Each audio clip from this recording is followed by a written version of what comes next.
আকাশবাণী খবর পড়ছি চঞ্চল ভট্টাচার্য। প্রথমে বিশেষ বিশেষ খবর।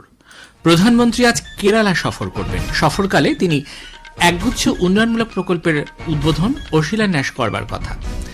ব্রাজিলের রাষ্ট্রপতির সঙ্গে আলাপচারিতায় গতকাল দুদেশের কৌশলগত অংশীদারিত্বকে আরও শক্তিশালী করার অঙ্গীকার করেছেন প্রধানমন্ত্রী।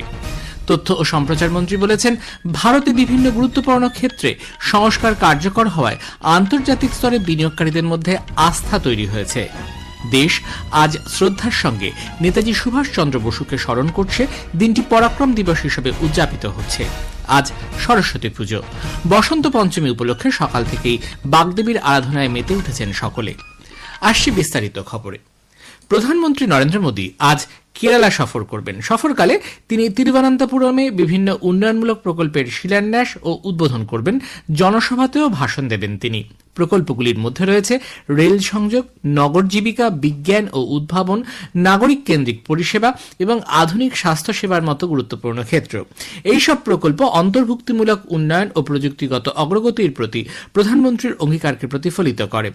সফরে তিনি 4টি নতুন ট্রেন পরিষেবারও সূচনা করবেন, যার মধ্যে রয়েছে 3টি অমৃত ভারত এক্সপ্রেস, একটি নতুন যাত্রীবাহী ট্রেন। প্রধানমন্ত্রীর সঙ্গে গতকাল ব্রাজিলের রাষ্ট্রপতি লুলা দা সিলভা টেলিফোনে কথা বলেন। দুই নেতা ভারত ব্রাজিল কৌশলগত অংশীদারিত্বকে আরও শক্তিশালী করার এবং আগামী দিনে একে আরও এগিয়ে নিয়ে যাওয়ার বিষয়ে তাদের অঙ্গীকার পুনর্ব্যক্ত করেন। বিদেশ মন্ত্রক এক বিবৃতিতে জানিয়েছে, উভয় নেতা ব্যবসা বাণিজ্য ও বিনিয়োগ, প্রযুক্তি, প্রতিরক্ষা, জ্বালানি, স্বাস্থ্য, কৃষি ও দুদেশের নাগরিকদের মধ্যে সম্পর্ক সহ দ্বিপাক্ষিক সহযোগিতার বিভিন্ন ক্ষেত্রে উল্লেখযোগ্য অগ্রগতির অর্জনে সন্তোষ প্রকাশ করেছেন। তারা পারস্পরিক স্বার্থ সংশ্লিষ্ট আঞ্চলিক ও আন্তর্জাতিক বিভিন্ন বিষয় নিয়েও মতবিনিময় করেছেন। তথ্য ও সম্প্রচার মন্ত্রী অশ্বিনী বৈষ্ণব বলেছেন, প্রধানমন্ত্রী নরেন্দ্র মোদীর ব্যক্তিগত উদ্যোগে দেশে বিভিন্ন সংস্কারমূলক পদক্ষেপ এগিয়ে চলেছে। ভারতের অর্থনীতি বিশ্বের দ্রুততম বিকাশশীল বৃহৎ অর্থনীতি হিসেবে পরিচিতি লাভ করেছে। ভারত আজ সারা পৃথিবীর কাছে ভরসাযোগ্য গন্তব্য হয়ে উঠেছে। দাভোসে বিশ্ব অর্থনৈতিক ফোরামের বার্ষিক সভার ফাঁকে শ্রী বৈষ্ণব জানান, গুরুত্বপূর্ণ ক্ষেত্রে সংস্কার কার্যকর হওয়ায় বিনিয়োগকারীদের মধ্যে আস্থা তৈরি হয়েছে। বিভিন্ন কোম্পানি ভারতে বিনিয়োগ করছে। আগামী 5 বছরে দেশের বিকাশের হার 6 থেকে 8% হবে বলে পূর্বাভাস। দাভোসে ভারতের সম্পর্কে আন্তর্জাতিক মহলের ধারণা যথেষ্টই ইতিবাচক। খুব শীঘ্রই তৃতীয় বৃহত্তম অর্থনীতির দেশ হিসেবে ভারত উঠে আসবে বলেও সকলে মনে করে। শ্রী বৈষ্ণব বলেন, ভারতে কৃষি মেধার প্রয়োগ এবং আগামী মাসে এআই শীর্ষ সম্মেলন নিয়ে চূড়ান্ত প্রস্তুতি চলছে। If you look at the AI stack, it's in 5 layers. The top layer is the application layer. How do you use AI to get your return on investment? To have that efficiency gain, that productivity gain, that multiplier that AI can bring. That is where our IT companies have taken a big pivot away from the old software services model, and now they are working towards providing AI-based solutions to the world. We are definitely going to be the leader in this. নতুন ও পুনর্নবীকরণযোগ্য শক্তি মন্ত্রী প্রহ্লাদ যোশী বলেছেন, ভারতে জ্বালানির ব্যবহারের পরিবর্তনের ফলে শিল্পায়ন, কর্মসংস্থান সৃষ্টি যেমন হচ্ছে, পাশাপাশি আন্তর্জাতিক ক্ষেত্রে সংশ্লিষ্ট বিষয়ের প্রতিযোগিতায় সামিল হওয়ার ক্ষমতাও তৈরি হয়েছে। দাভোসের শক্তি সম্পর্কিত বিশ্ব অর্থনৈতিক ফোরামের আলোচনায় মন্ত্রী বলেন, প্রধানমন্ত্রী নরেন্দ্র মোদীর নেতৃত্বে সংশ্লিষ্ট ক্ষেত্রে নাগরিক কেন্দ্রিক উন্নয়নমুখী এক আন্দোলনের সূচনা হয়েছে। ভারত ইতোমধ্যেই 267 গিগাওয়াট অজীবাশ্ম জ্বালানি থেকে বিদ্যুৎ উৎপাদনের ক্ষমতা অর্জন করেছে। পিএম সূর্যঘর মুফত বিজলি যোজনা এবং পিএম কুসুমের মতো প্রকল্পগুলি গ্রামাঞ্চলে পুনর্নবীকরণযোগ্য শক্তি ব্যবহার করে বিদ্যুৎ উৎপাদনে সকলকে আগ্রহী করছে।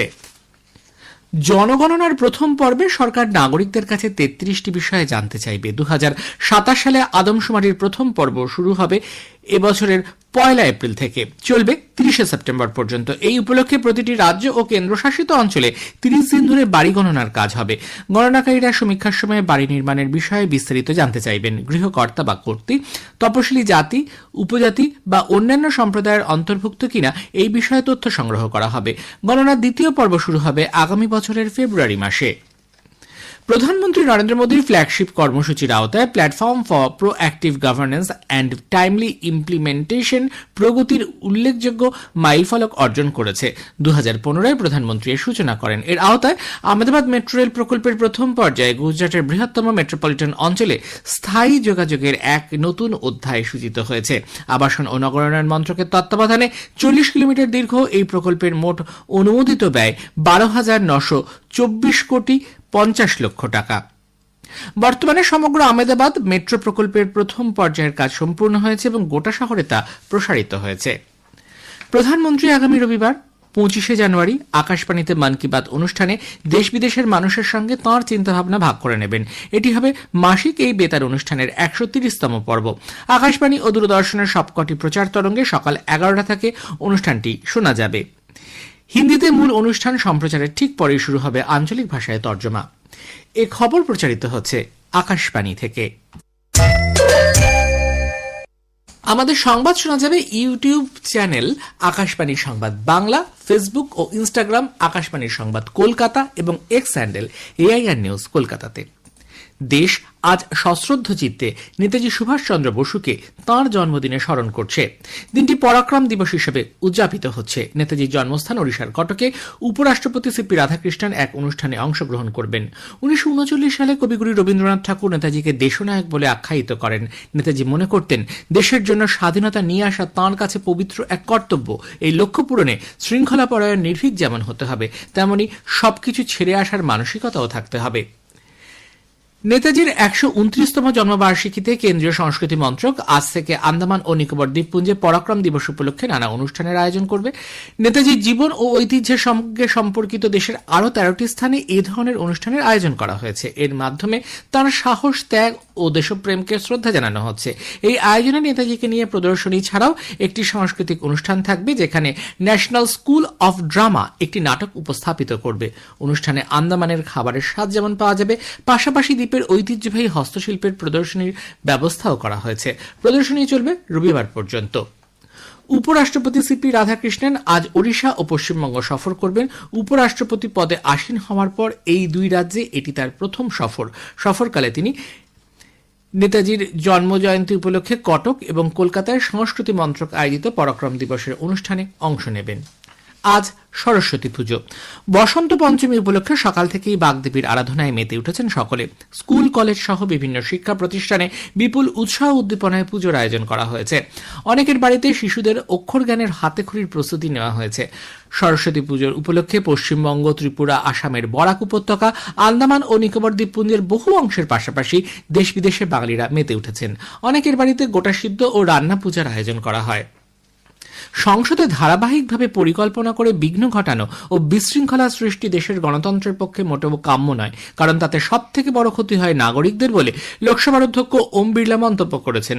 লখনৌতে আয়োজিত 86তম অল ইন্ডিয়া প্রিসাইডিং অফিসার্স কনফারেন্সের সমাপ্তি ভাষণে গতকাল শ্রী বিড়লা বলেন, আলাপ আলোচনার মাধ্যমে আমাদের সমস্যার সমাধান করতে হবে, বিঘ্ন সৃষ্টি করে নয়। তিনি জানান, একটি জাতীয় আইনসভা সূচক প্রস্তুত করা হবে, যা আইনসভাগুলিকে আরও কার্যকর, জনমুখী ও উত্তরদায়ী করে তুলবে।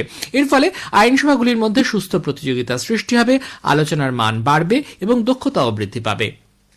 বিদেশমন্ত্রী ডক্টর এস জয়শঙ্কর বলেছেন, শক্তিশালী ভারত ইইউ সম্পর্কই পারে বিশ্ব অর্থনীতিকে ঝুঁকিমুক্ত করতে। নতুন দিল্লিতে ইউরোপীয় ইউনিয়নের রাষ্ট্রদূতদের সঙ্গে গতকাল আলাপচারিতায় তিনি বলেন, স্থিতিশীল সরবরাহ ব্যবস্থা, বাণিজ্য, যোগাযোগ ও নিরাপত্তা অংশীদারিত্বের মাধ্যমে আন্তর্জাতিক শৃঙ্খলা আরও দৃঢ় হবে। সামাজিক মাধ্যমে তিনি জানান, মানবিক সহায়তা, দুর্যোগ ত্রাণ, জলদস্যু বিরোধী অভিযান এবং উন্নয়ন প্রকল্পের মতো জনকল্যাণমূলক কাজে ভারত ইইউ সম্পর্ক আন্তর্জাতিক সম্প্রদায়কে আশ্বস্ত করবে। সাধারণতন্ত্র দিবস উপলক্ষে ইউরোপীয় কাউন্সিলের সভাপতি আন্তোনিও কস্তা এবং ইউরোপীয় কমিশনের সভাপতি উর্সুলা ফন ডের লায়েনের ভারত সফর এক্ষেত্রে সহায়ক হবে বলে তাঁর আশা। শ্রী জয়শঙ্কর স্পেনের রাষ্ট্রদূতের সঙ্গেও মতবিনিময়ের পর বলেন, It is more imperative than ever before for nations to collaborate on shared challenges. This is particularly the case with respect to combating terrorism, where both India and Spain have been victims. The world must display zero tolerance towards terrorism. শেষে বিশেষ খবর আরও একবার। প্রধানমন্ত্রী আজ কেরালা সফর করবেন। সফরকালে তাঁর একগুচ্ছ উন্নয়নমূলক প্রকল্পের উদ্বোধন ও শিলান্যাস করার কথা। ব্রাজিলের রাষ্ট্রপতির সঙ্গে আলাপচারিতায় গতকাল দুদেশের কৌশলগত অংশীদারিত্বকে আরও শক্তিশালী করার অঙ্গীকার করেছেন প্রধানমন্ত্রী। তথ্য সম্প্রচার মন্ত্রী বলেছেন, ভারতে বিভিন্ন গুরুত্বপূর্ণ ক্ষেত্রে সংস্কার কার্যকর হওয়ায় আন্তর্জাতিক স্তরে বিনিয়োগকারীদের মধ্যে আস্থা তৈরি হয়েছে। খবর শেষ হলো। এরপর তথ্য সম্প্রচার মন্ত্রী বলেছেন, ভারতে বিভিন্ন গুরুত্বপূর্ণ ক্ষেত্রে সংস্কার কার্যকর হওয়ায় আন্তর্জাতিক স্তরে বিনিয়োগকারীদের মধ্যে আস্থা তৈরি হয়েছে। খবর শেষ হলো।